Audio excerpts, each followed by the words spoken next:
invitar en esta mañana a ponerse en pie. Vamos a estar alabando el nombre de Jesucristo en esta mañana. Pero quiero que usted se vire ahí a la persona que tiene al lado. La mayoría de las personas estamos sentadas con nuestras familias. Pero quiero que se vire ahí en donde está en su círculo. Y detrás de esa máscara preciosa que tenemos, de una sonrisa grande. Aunque no la vean, la persona que tiene al lado, sonríele de todas maneras. Salúdense de lejos.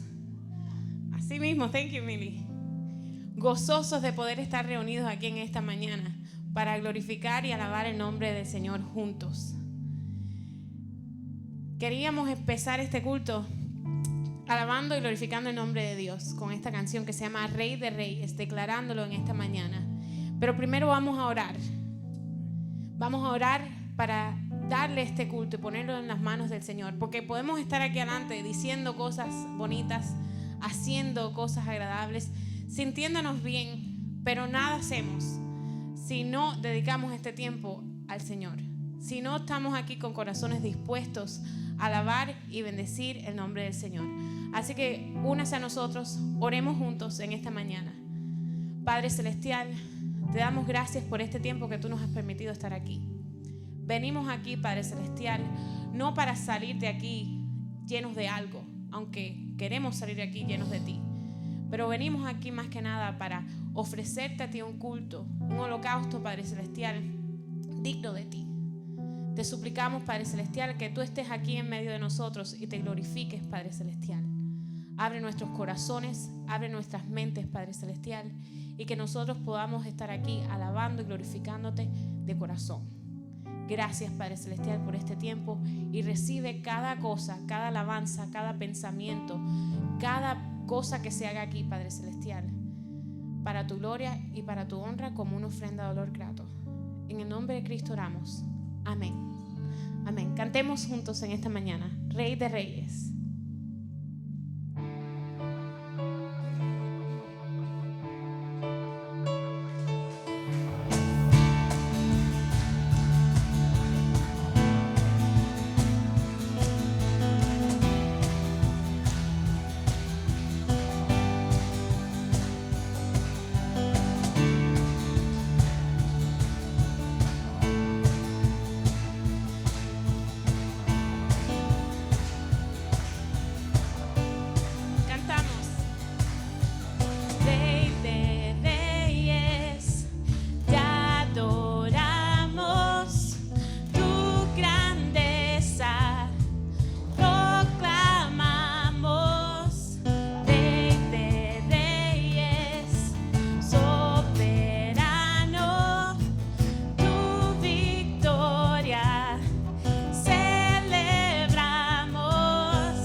la magnitud, el poder y el reinado de Cristo. No, nadie jamás se podrá igualar a tu poderío y tu majestad. Eres principio y eres final. Y para, sígalo en esta mañana.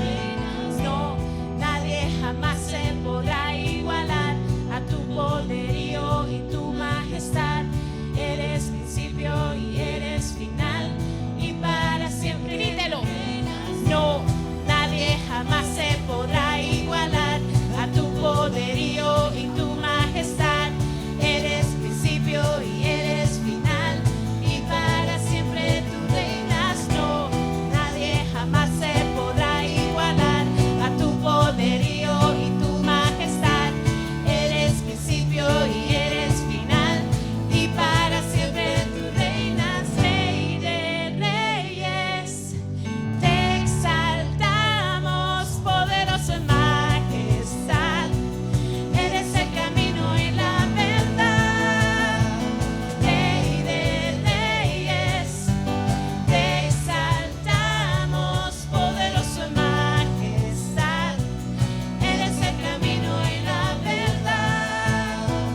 No, nadie jamás se podrá igualar a tu poderío y tu majestad. Eres principio y eres final. Y para siempre tú reinas. No, nadie jamás se podrá igualar a tu poderío y tu majestad. Eres principio y eres final. Y para siempre tú reinarás. Gracias, Señor, porque nadie se va a igualar a ti. Gracias, Señor, por estar aquí. En esta semana nosotros estuvimos compartiendo juntos algunas cosas. Nosotros los miércoles nos reunimos y estábamos hablando sobre llevar, como Cristo nos ayuda a llevar nuestras cargas, o las lleva por nosotros, no nos ayuda, las lleva. Y compartíamos estos versículos. Todas las cosas me fueron entregadas por mi Padre, y nadie conoce al Hijo sino el Padre, ni al Padre conoce a alguno sino el Hijo, y aquel a quien el Hijo lo quiera revelar. Venid a mí, todos los que estéis trabajados y cargados, y yo os haré descansar. Llevad mi yugo sobre vosotros y aprended de mí, que soy manso y humilde de corazón, y hallaréis descanso para vuestras almas, porque mi yugo es fácil y ligera mi carga. Y hablábamos de lo que era un yugo. Aquí nosotros, la gente de la ciudad, quizás nunca hemos visto el yugo que tienen los animales, pero Dani nos dio una explicación de cómo están atados. Y me acuerdo que hace alrededor de 5 años nosotros tuvimos un campamento con los jóvenes, y se paró delante una muchacha, Bridget, y nos recordó algo. Siempre vamos a tener un amo. Siempre. Podemos ser esclavos del pecado, o podemos ser esclavos del Señor, siervos del Señor. Siempre. Vamos a tener que escoger uno de los dos. ¿A quién vas a estar atado tú? ¿Quién va a ser tu yugo? ¿Qué cosa va a ser tu yugo? ¿Va a ser el pecado? O aquí nos dice que su yugo es fácil de llevar, porque Él lleva el peso. Les puedo asegurar de que con el pecado eso no pasa. El peso lo vamos a llevar nosotros. En esta mañana nosotros tenemos la decisión en nuestras manos de escoger a quién vamos a estar atados. Si escogemos a Cristo, nuestra carga va a ser fácil y ligera. Si escogemos el pecado, va a ser dura, va a ser pesada. Esta próxima canción que vamos a cantar dice: ya yo no soy un esclavo del temor. Hay muchas cosas que nos pueden atar. Puede ser miedo, puede ser tormentos, puede ser problemas familiares, pueden ser problemas económicos. Hay un sinnúmero de cosas que nos pueden esclavizar. Pero en Cristo esa carga es ligera. no son palabras que yo estoy inventando porque yo aquí no tengo ningún peso. La Biblia dice que si vamos a Él, nuestro yugo va a ser fácil y ligera nuestra carga. En esta mañana lo decimos aquí y no estamos exentos nosotros de tener una carga. Y hablábamos en nuestra intimidad que hasta nosotros muchas veces no depositamos nuestras cargas en Cristo. Queremos llevarlas nosotros mismos porque nosotros pensamos que tenemos la solución. Queremos resolver las cosas por nuestra propia fuerza. Muchas veces pensamos que decisiones laborales, decisiones monetarias, decisiones de familia son nuestras de tomar y no es así. Cuando nosotros depositamos nuestra confianza y nuestras cargas en Cristo, la dejamos en sus manos para que Él sea el que controle lo que va a suceder. En esta mañana, quizás tienes una carga pesada. Quizás tienes preocupaciones. Quizás tienes problemas con tu familia. Quizás tienes 1,000,000 de cosas. O quizás no tienes nada, pero vienen. Van a venir porque siempre vienen. Deposita esas cargas en Cristo, porque Él las va a llevar ligeramente por nosotros. Y me lo hablo yo misma. Danay, deposita tus cargas en Cristo. Él te las va a llevar ligera. En esta mañana cantamos con fuerza. Ya yo no soy un esclavo del temor, pero podemos decir del miedo, de los problemas familiares, de los problemas económicos. Ya yo no soy un esclavo de eso, porque soy un hijo de Dios. Porque Él me va a acompañar y Él va a llevar mis cargas por mí. En esta mañana no estás aquí al azar. Dios te trajo aquí con un propósito, para escuchar su palabra, para estar en comunión con Él. Abre tus oídos y abre tu corazón y deposita tus cargas en Cristo. Canta con nosotros en esta mañana. Ya yo no soy un esclavo del temor, yo soy un hijo de Dios. Me envuelves hoy con una canción, melodía de tu amor.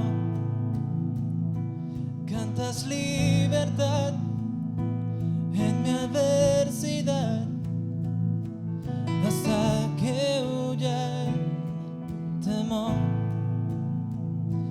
Ya no soy un esclavo del temor. Yo soy hijo de Dios. Ya no soy un esclavo del temor. Yo soy hijo de Dios. Na, na, na, na.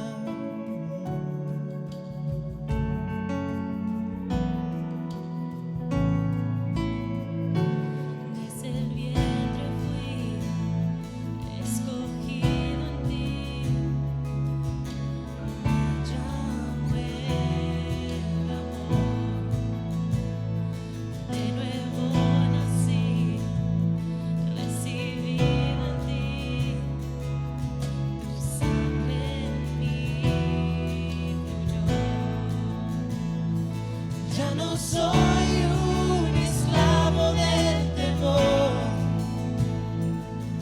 Yo soy hijo de Dios.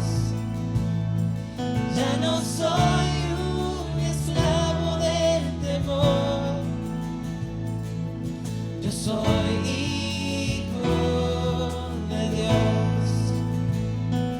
Ya no soy un esclavo del temor. Yo soy hijo de Dios. Ya no soy un esclavo del temor. Yo soy hijo de Dios.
Yo soy hijo de Dios, por su gracia yo soy hijo de Dios.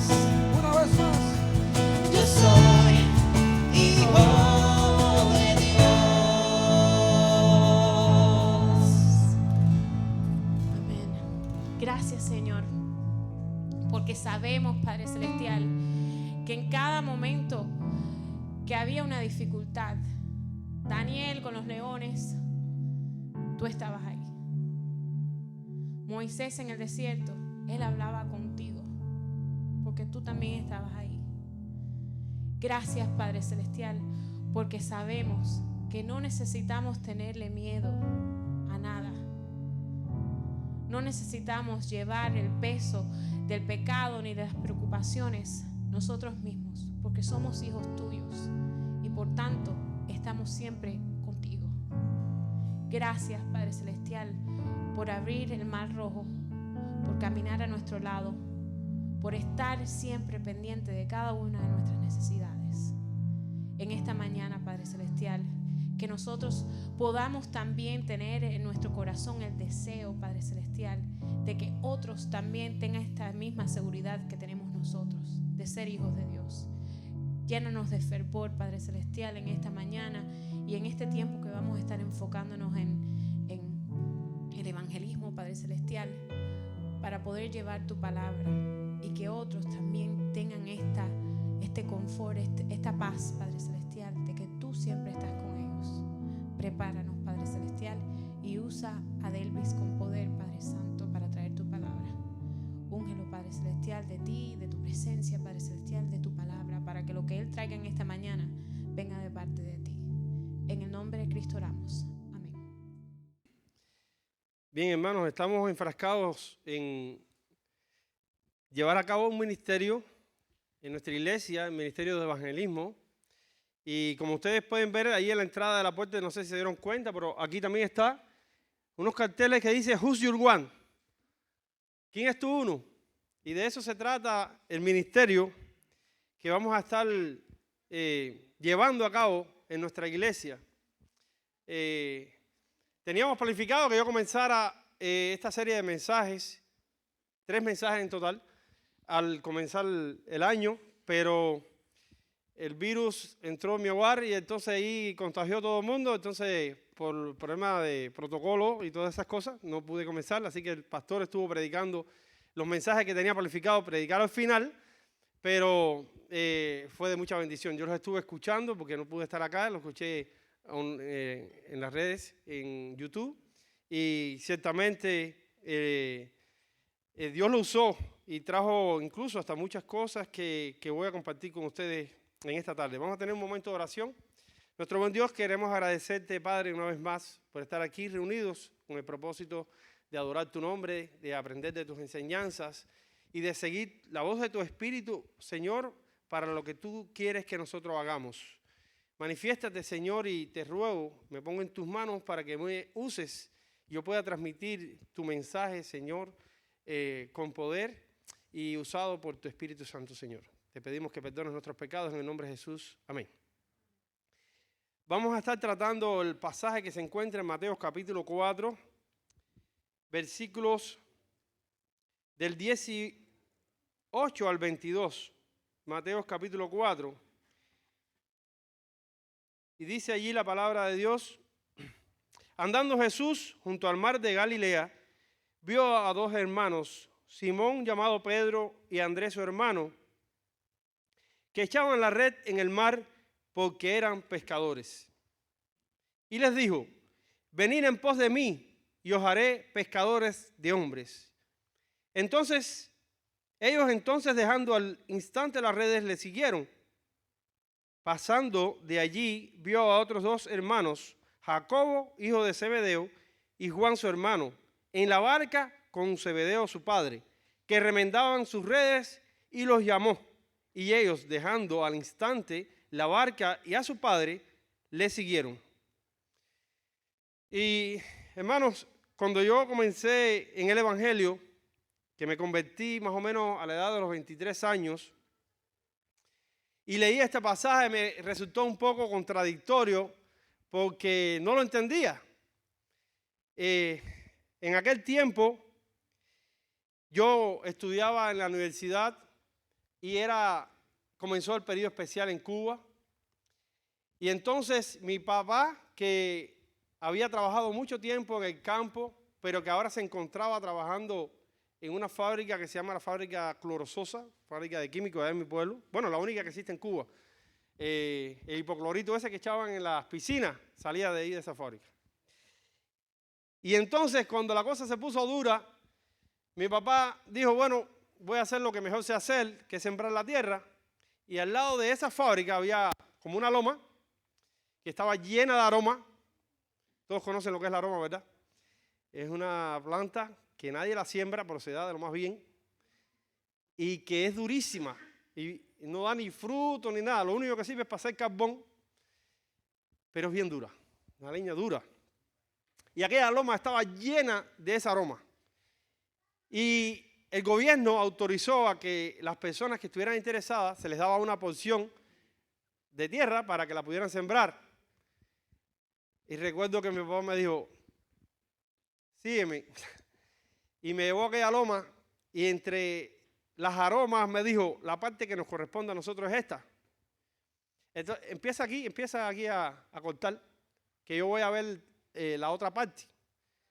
Y era tan tupido aquello de aromas que ni siquiera tenía espacio para cortar aquella.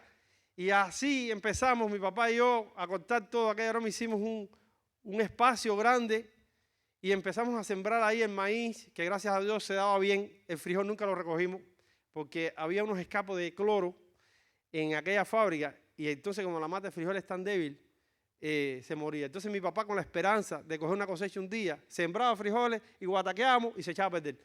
Y aquello era frustrante. Y yo era su ayudante. Y en aquel tiempo yo me convertí y alguien me prestó una Biblia. No era tan fácil de conseguir una Biblia en aquel tiempo.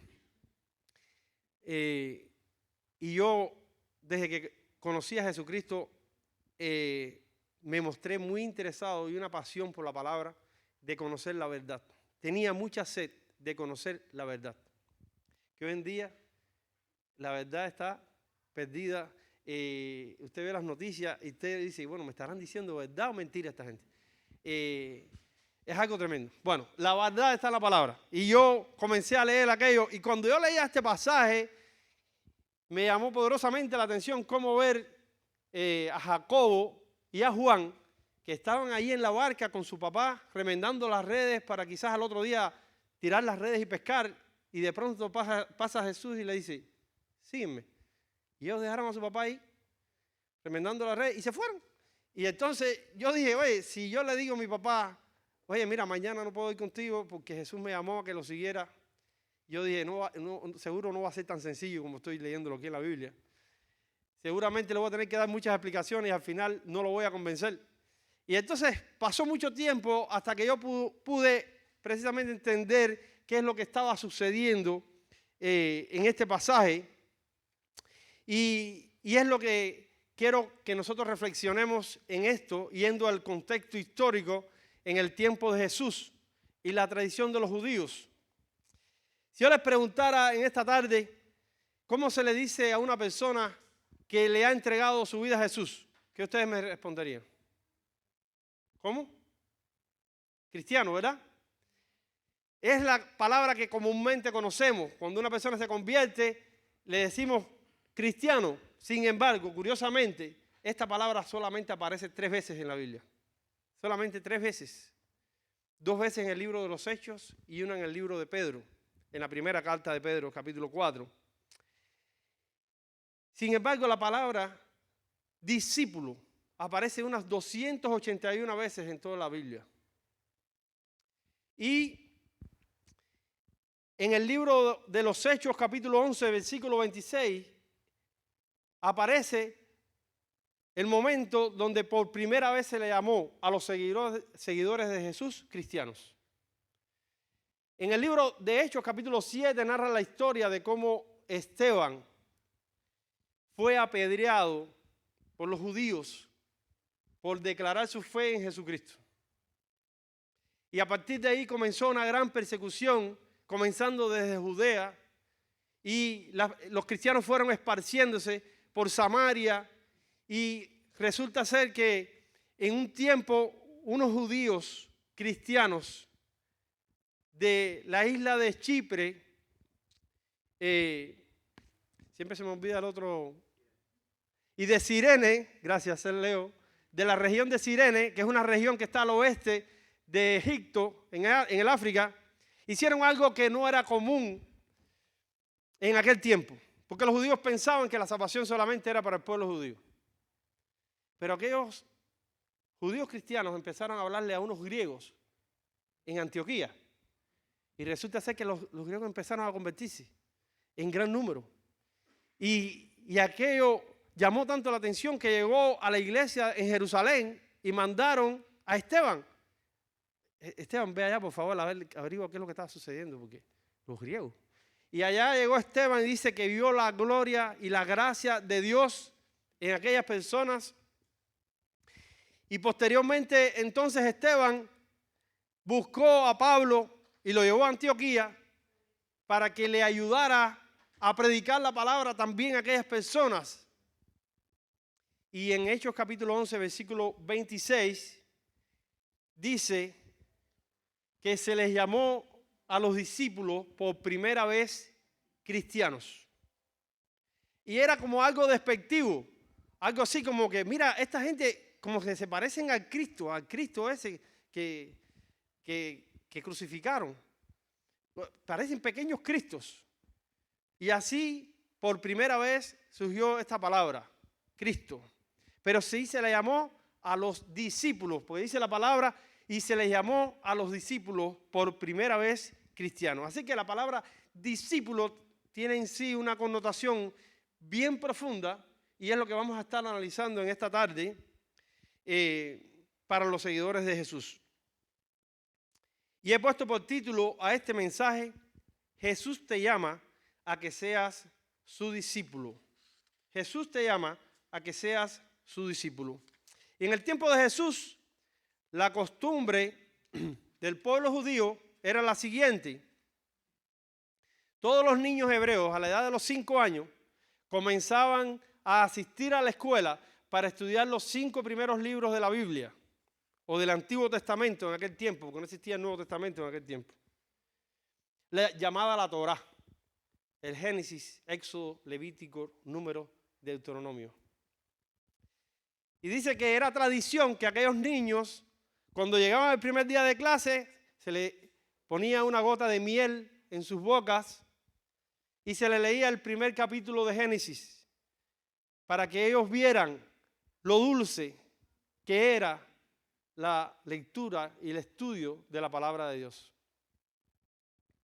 Pero estos niños, cuando llegaban a la edad de los 10 años y habían estudiado y memorizado gran parte de las Escrituras, solamente aquellos niños más aventajados podían continuar estudios acerca del Antiguo Testamento. El mayor por ciento de aquellos niños regresaban a sus hogares a aprender el oficio de sus padres y a comenzar a trabajar desde bien pequeños. Los demás, los más aventajados, continuaban los estudios hasta el libro de Malaquías.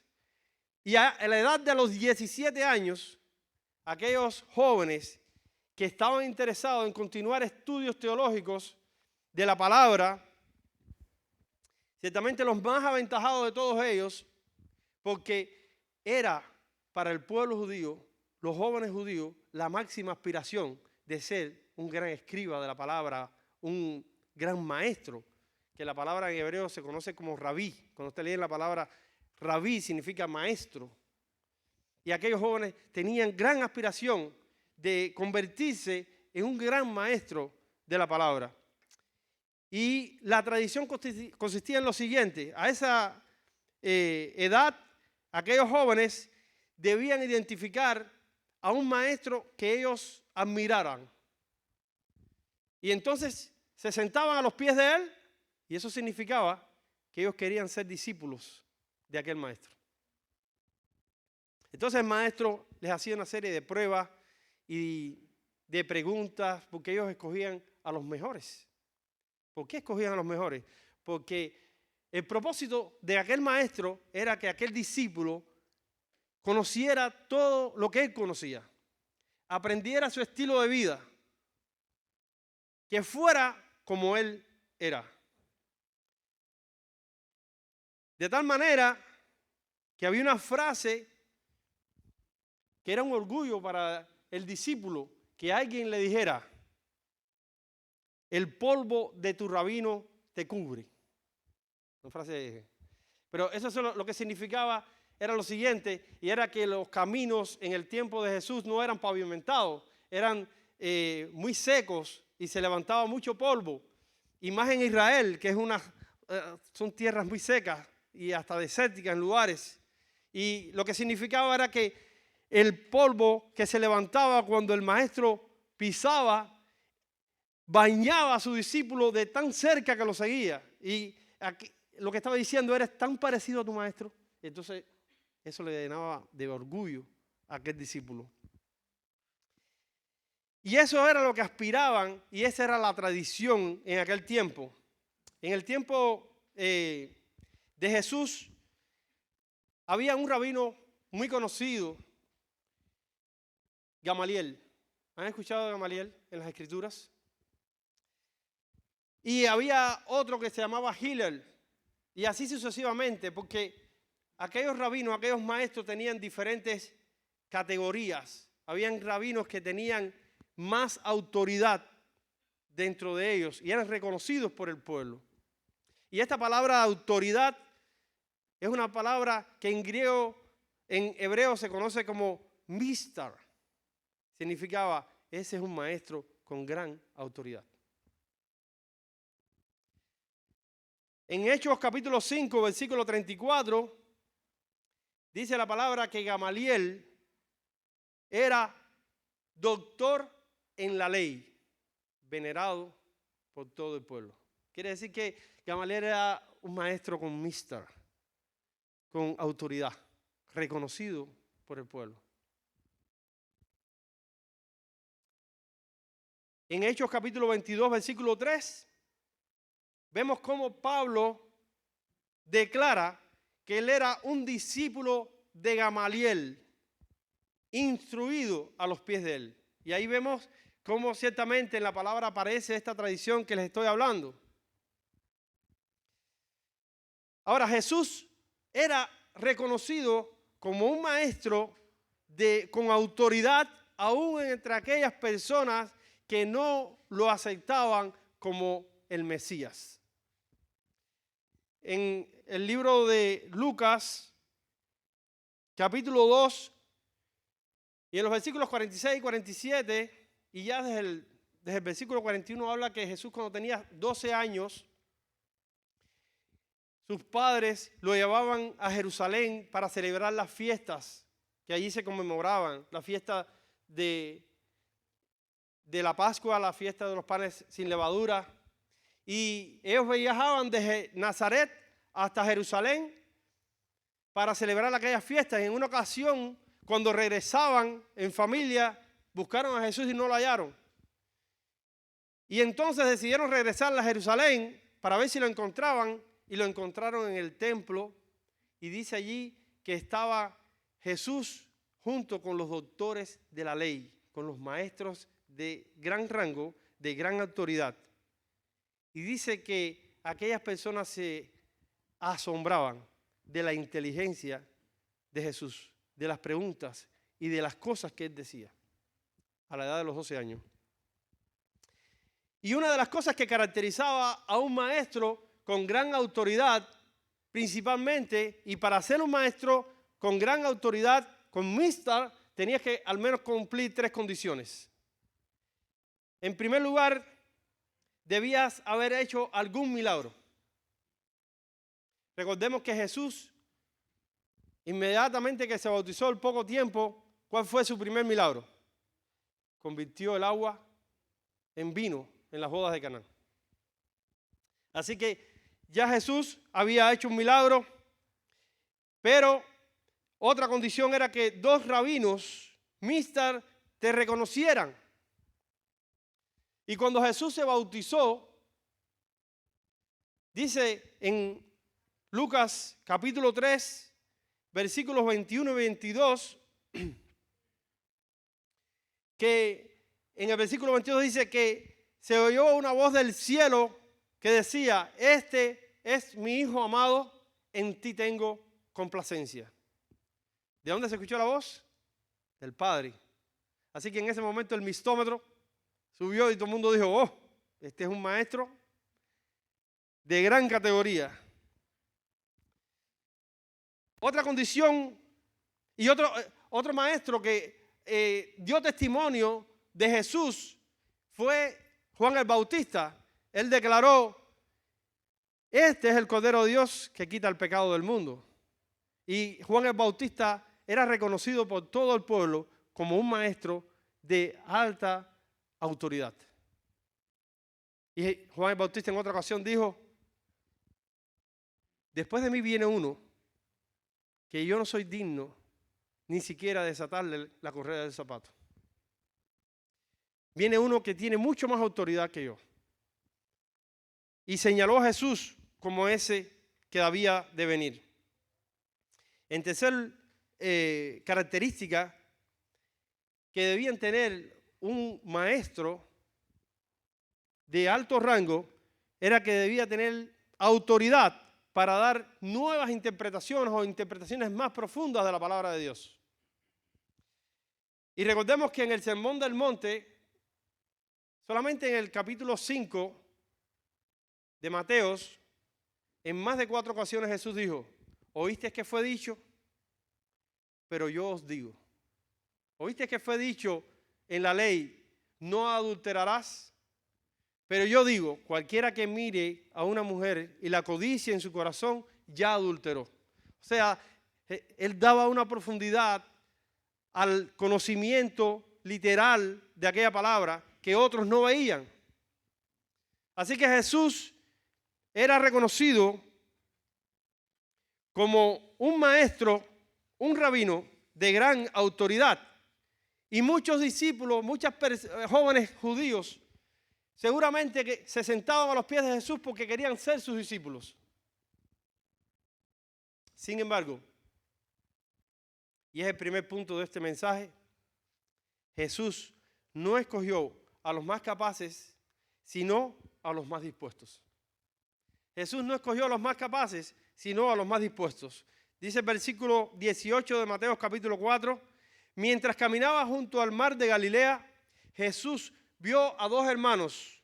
Uno era Simón, llamado Pedro, y el otro Andrés. Estaban echando la red al lago, pues eran pescadores. ¿Y qué nos dice el hecho de que eran pescadores? Que no eran los más capacitados. Que si lo llevamos al plano deportivo, no eran del equipo regular, eran de la banca. No eran de aquellos niños que llegaron y después de los 10 años continuaron estudios. No.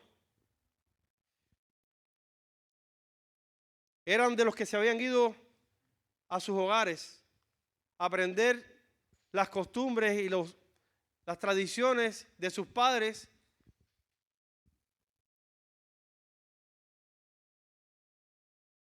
Porque según la tradición, ellos no calificaban.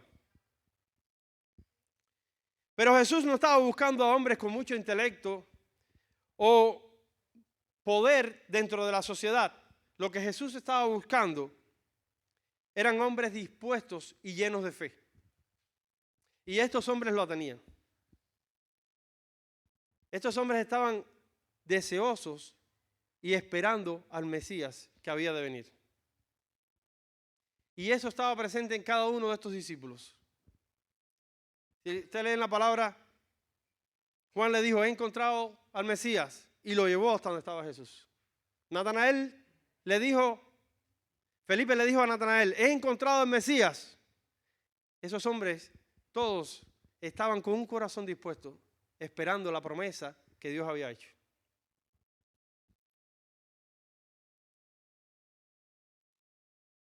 Porque, hermanos, Jesús mira nuestro corazón. Él está interesado no en una religiosidad, sino en un compromiso con Él. Y nosotros, los hombres, miramos las apariencias y podemos nosotros aparentar ser buenos creyentes. Pero dice la Biblia en Gálatas capítulo 6, versículo 7, no os engañéis, Dios no puede ser burlado. A Dios nadie lo engaña. Y Dios está llamándonos para que nosotros nos comprometamos y seamos sus discípulos. Y si usted tiene un corazón dispuesto hacia Dios y cree que Dios no lo sabe y que nadie lo sabe, Dios sí lo sabe. Porque el Señor es omnipresente y está en todos los lugares a la misma vez. Y si nosotros buscamos en el pasaje de 1 de Samuel capítulo 16, nos encontramos allí la historia del rey David cuando fue ungido como rey.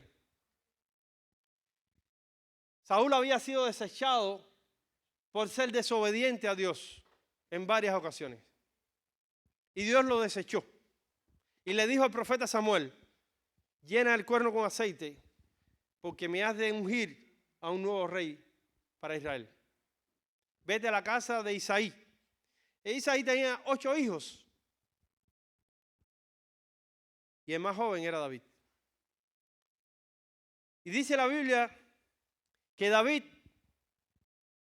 su padre le había dado la misión de cuidar las ovejas. Y el pastoreo de ovejas consiste en ir por los campos donde haya pastos para que esas ovejas se pudieran alimentar. Y cuando se acaba el pasto ahí, pues tienes que moverte a otro campo más lejos buscando pastos para que las ovejas se pudieran alimentar. Y David hacía con fidelidad aquella misión que su papá le había encomendado. Y dice que a veces venía un león y David se enfrentaba a aquel león en el nombre de Jehová.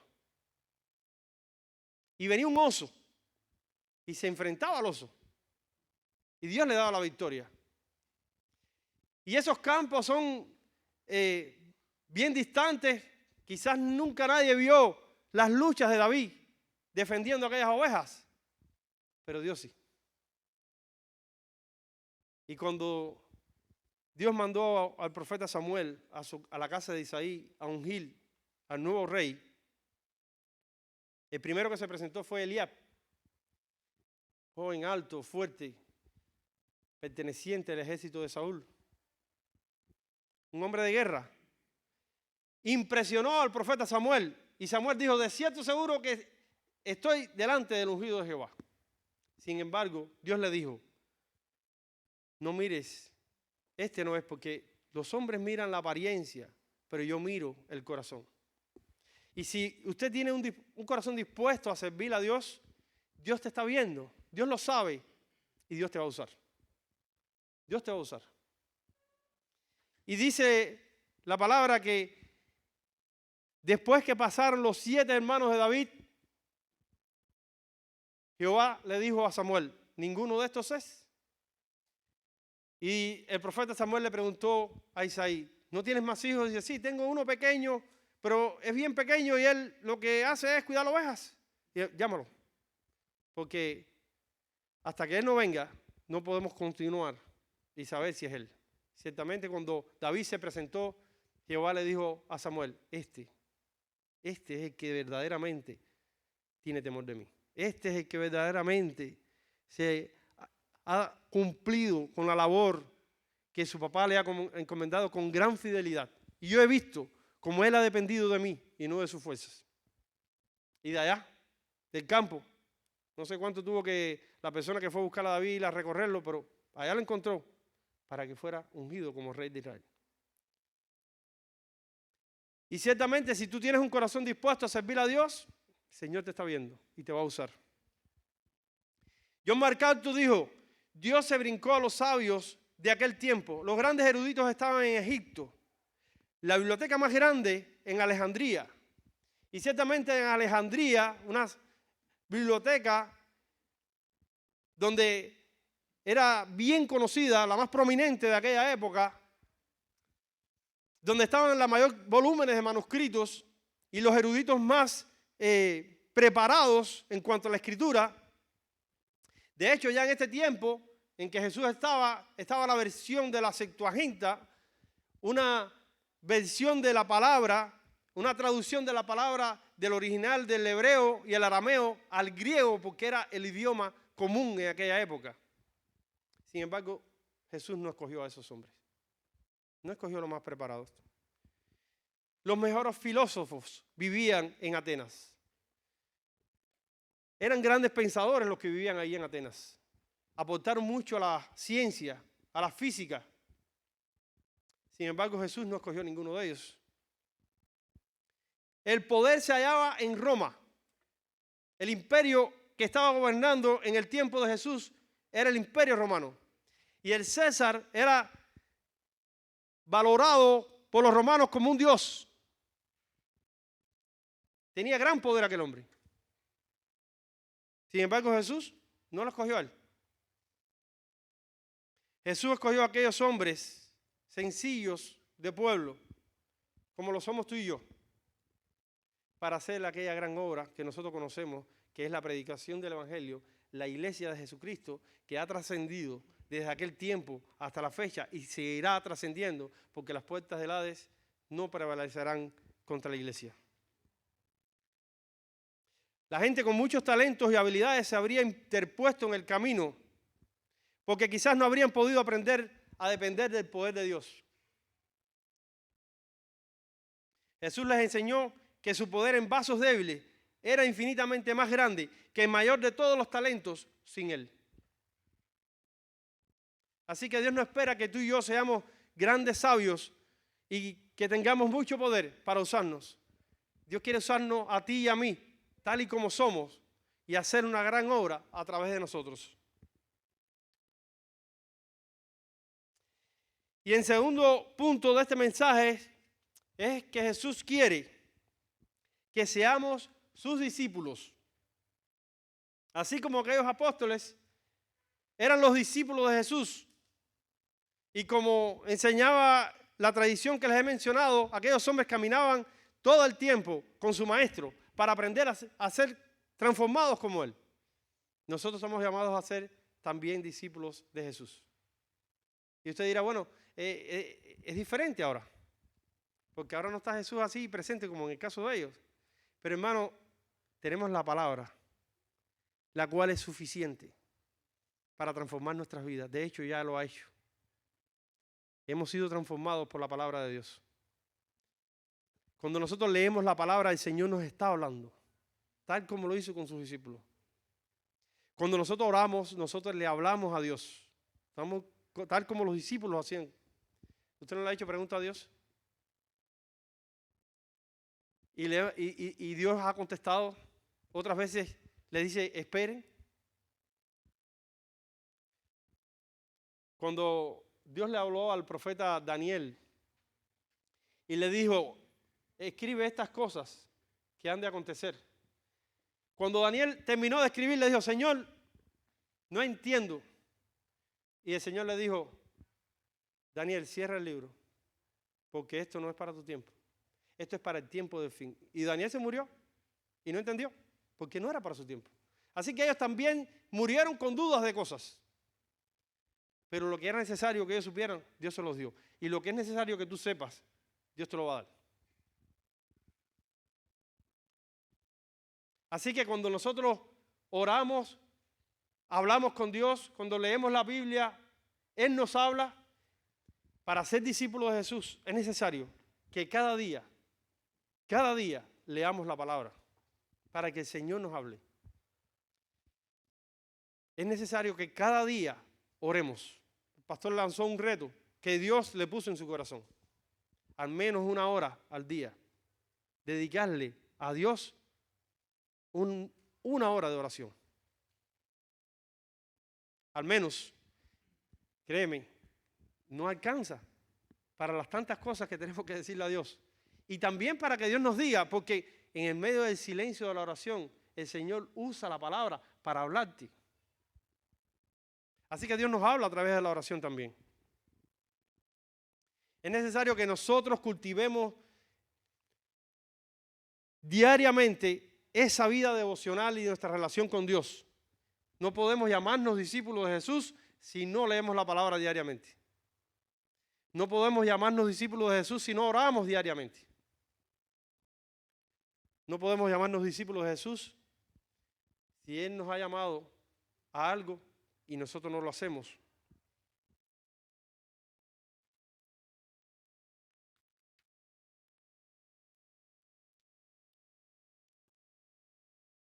Jesús llamó no solamente a los apóstoles, Él llamó a muchas personas más. En Lucas capítulo 9, versículos del 57 al 62, leemos en la palabra: yendo ellos, uno le dijo en el camino: Señor, te seguiré a donde quiera que vayas. Y le dijo Jesús: las zorras tienen guaridas y las aves de los cielos nidos, mas el Hijo del Hombre no tiene dónde recostar la cabeza. Y dijo a otro: sígueme.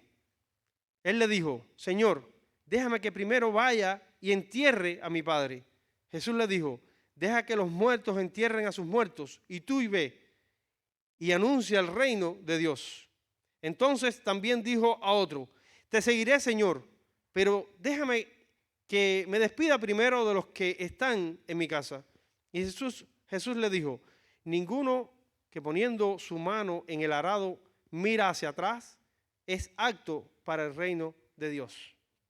Así que Jesús no solamente llamó a los apóstoles, llamó a muchos más, como nos llama a ti y a mí, para que seamos discípulos de Él.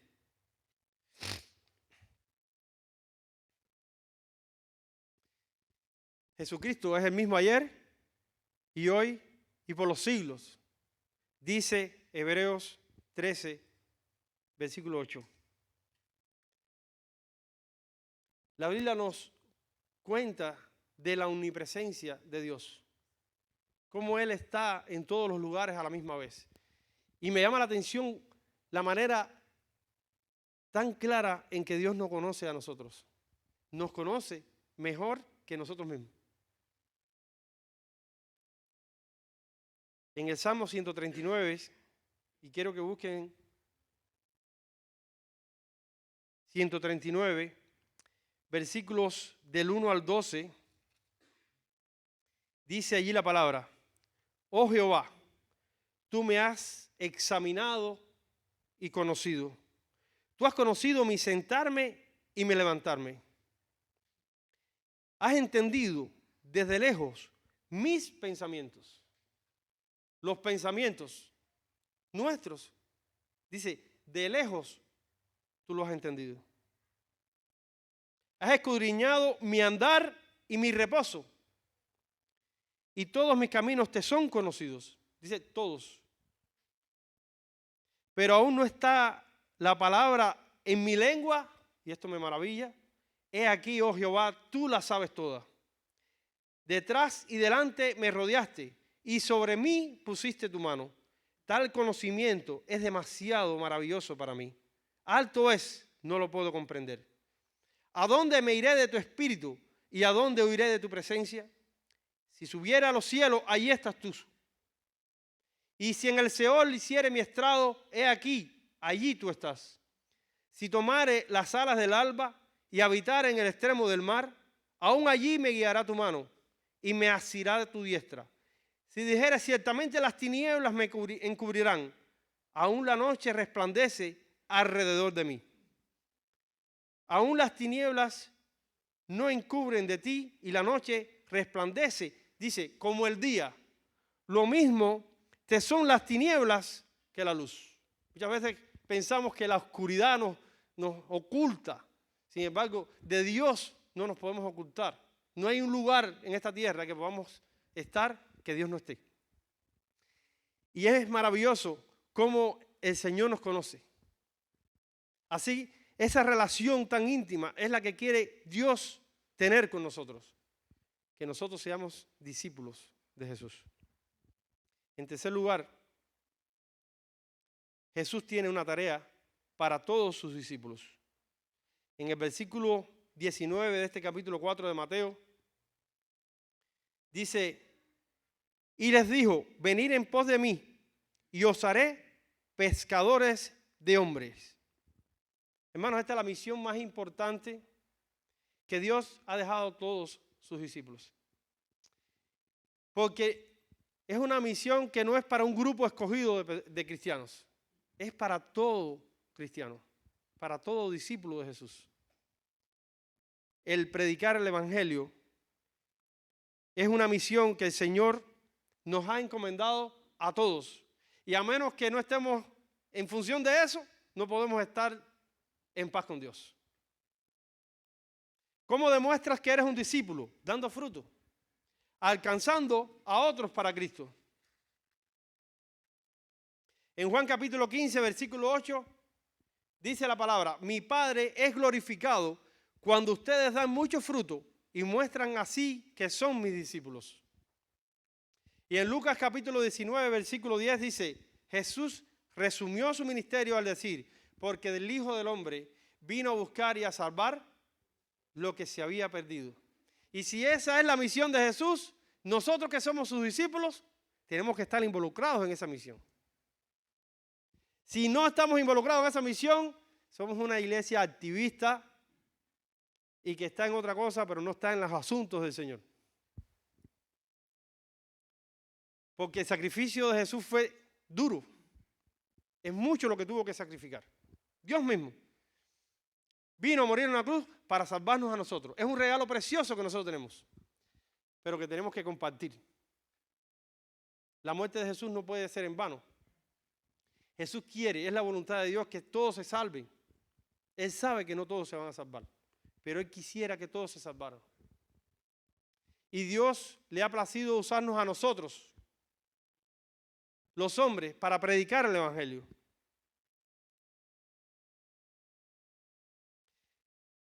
Es por eso que nosotros como ministerio de evangelismo, como iglesia, nos hemos enfrascado en esta obra, Who's Your One, es un método de evangelismo. Hay muchos, pero hemos escogido o Dios ha puesto en nuestro corazón para poder así cumplir con la gran comisión. ¿Y en qué consiste? Estaremos suministrando esta guía de oración. Consta de 30 días. Cada día trae un pasaje y un modelo de oración basado en ese pasaje, donde ese modelo de oración trae una rayita para que usted ponga el nombre de la persona que usted va a estar orando por ella. 30 días puede ser poco para unos y puede ser suficiente para otros. La Biblia cuenta de varios pasajes en los cuales las personas se convirtieron el mismo día que escucharon el evangelio. Porque nosotros entendemos en la palabra que el Espíritu Santo está obrando en este mundo para que las personas se arrepientan de sus pecados. En Juan capítulo 16, versículo 8, el Señor Jesús dijo que el Espíritu Santo convencería al mundo de pecado, de justicia y de juicio. Y esa es la obra que el Espíritu Santo está haciendo en los corazones de las personas. Y usa cualquier cosa, las situaciones difíciles por las que se atraviesan las personas, para llevarlos al arrepentimiento y a buscar a Dios. Y hay 3 pasajes que mencionan personas que Dios estaba tratando con ellas. Y estas personas, Dios les proporcionó a una persona para que les hablara del evangelio, y estas personas se convirtieron. En Hechos capítulo 8 escuchamos la historia de el etíope que venía de Jerusalén de adorar. Él buscaba a Dios, pero él todavía tenía muchas dudas y no conocía de Jesucristo. el Salvador. Y dice que Dios vio su corazón y le envió a Felipe. Y Felipe se acercó a él y vio que él estaba leyendo el pasaje de Isaías y le preguntó, ¿entiendes lo que lees? Y el etíope le dijo, ¿cómo voy a saber si no hay quien me explique? Y entonces invitó a Felipe para que subiera y le explicara aquella porción de la Escritura. Y le dijo, ¿de quién está hablando aquí? ¿Del profeta o de alguien más? Y entonces Felipe le comenzó a hablar del Evangelio. Cuando terminó de hablar, dice que aquel hombre en aquel mismo día le dijo, ¿qué impide? Ahí hay agua. ¿Qué impide que yo me bautice? Me quiero bautizar. Yo quiero entregarle mi vida a Jesús en un solo día. En Hechos capítulo 10 encontramos a Cornelio, que era un hombre que era del ejército romano, centurión. Pero este hombre tenía un corazón dispuesto hacia Dios. Dice que hacía limosna, ayudaba a muchas personas, hacía oraciones a Dios. Y Dios lo vio. Y se le apareció un ángel y le dijo, ve a tal casa y busca a Pedro. Él te dirá lo que tienes que hacer. Y lo que me llama la atención de este pasaje es que aquel ángel que le dio esas orientaciones le podía haber predicado el Evangelio. Pero la Biblia dice que esto de predicar el Evangelio es un privilegio de nosotros los hombres, pero también una responsabilidad. Dice que los ángeles anhelan, pero no les fue dado a ellos. Y dice la Biblia que este hombre, Cornelio, mandó a personas allá a buscar a Pedro, y cuando Pedro vino y le habló de Jesucristo, el Espíritu Santo cayó sobre ellos y aquel mismo día se bautizaron. Y el otro pasaje está en Hechos capítulo 16. El apóstol Pablo llegó a un río donde se reunían unas mujeres a orar. Y ahí había una mujer llamada Lidia, que ciertamente, porque la palabra no describe todos los eventos en todos los lugares, pero evidentemente esta mujer estaba buscando de Dios, como Cornelio, como el etíope. Y esto dice ahí la palabra, y el Señor, a mitad del versículo, abrió el corazón de ella para que estuviese atenta a lo que Pablo decía.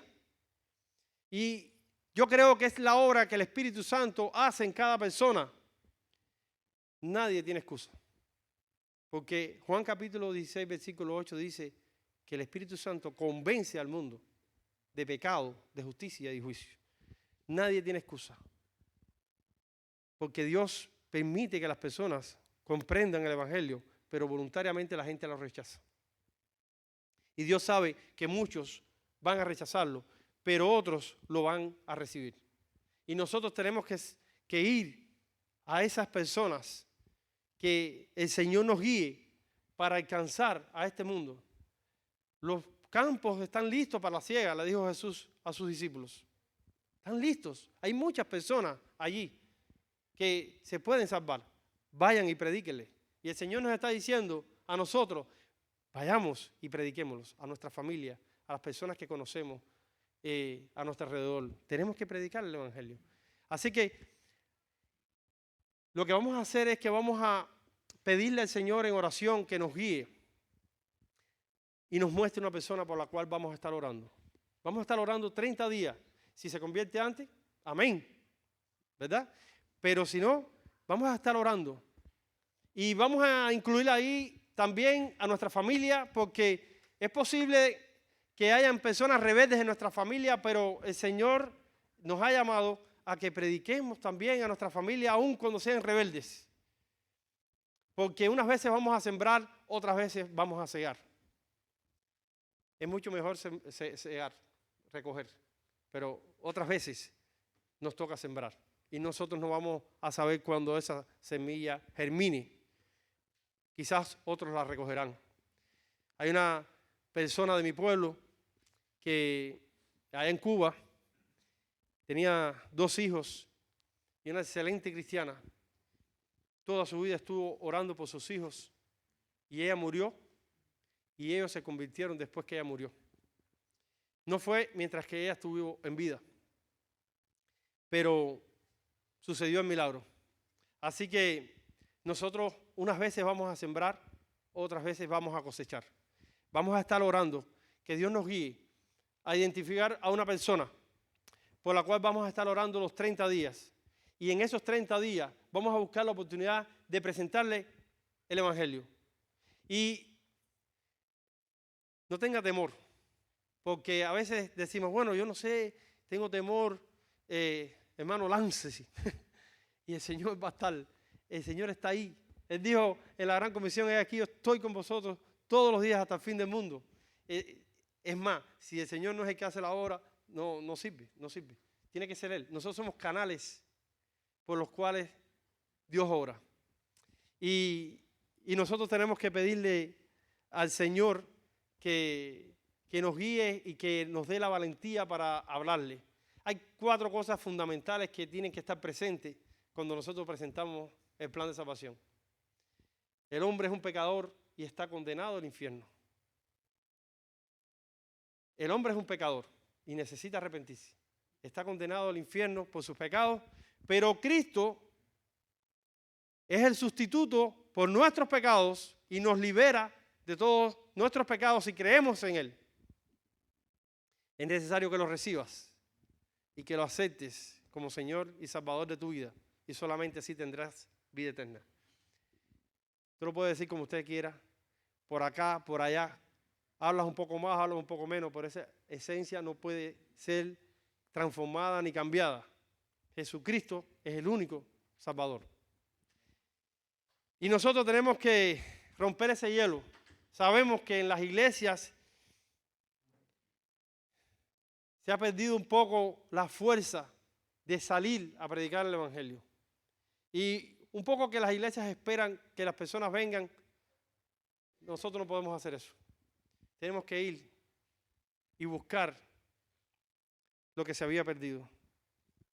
Como el Señor Jesús, su misión, Él vino a buscar y a salvar lo que se había perdido. Nosotros tenemos que estar involucrados en esta misión. Así que, hermanos, esta es la guía, esto es lo que vamos a comenzar a estar haciendo a partir de hoy. Los 2 próximos mensajes van a estar enfocados precisamente en esta obra. Así que tenemos una semana para orar y pedirle a Dios, Señor, ponme la persona por la cual voy a estar orando. Y que el Señor nos prospere. Somos alrededor de 70 miembros. ¿Usted se imagina que en 6 meses el Señor nos dé uno? En 6 meses, ¿cuántos somos? 140. Eso quiere decir que al año, si nos da otro más, redondeando, somos como 300. Simplemente es un cálculo, pero lo que nosotros tenemos que es ponernos en función de esta obra maravillosa que el Señor nos ha puesto a hacer.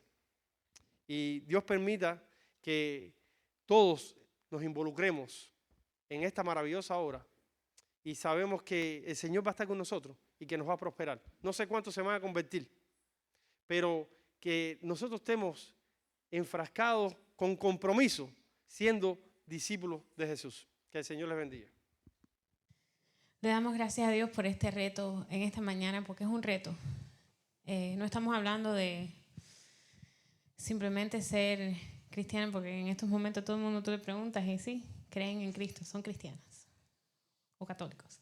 Pero es más que eso, es estar cerca de Jesús, que Jesús conozca nuestros corazones y que le sean de agrado. Ahí cuando fue a llamar a Natanael, a mí siempre me ha llamado la atención esos versículos, porque él llega y Jesús le dice, aquí viene un verdadero israelita, uno piadoso.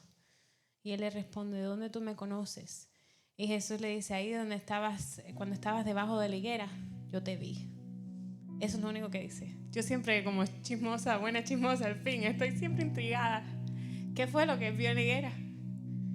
Y no se sabe, pero él vio su corazón y a Jesús le agradó. Que Jesús también pueda mirarnos a nosotros y lo que vea nuestra intimidad, ahí debajo de la higuera donde nadie nos ve, sea de agrado para Él. Y que ponga en nuestros corazones el deseo de que otros puedan también conocerle. Pónganse en pie en esta mañana y terminamos cantando sobre esa gracia, ese regalo perfecto que nos alcanzó a nosotros y que es nuestra misión llevarlo a los demás. Cantemos juntos.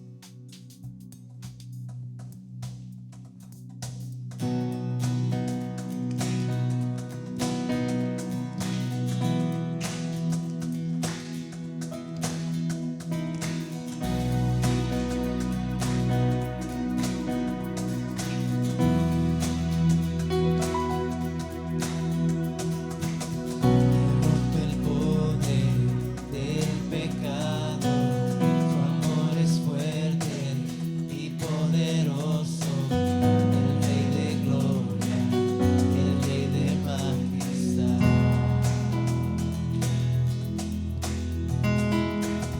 Conmueve el mundo con su estruendo y nos asombra con maravillas. El Rey de gloria, el Rey de majestad. Gracia sublime es, perfecto es su amor. Tomaste mi lugar, cargaste tú mi cruz. Cante fuerte. Tu vida diste ahí, y ahora libre soy. Oh, Jesús, te adoro por lo que hiciste en mí.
Gracias por haber estado con nosotros, sintonizándonos a través de las redes sociales.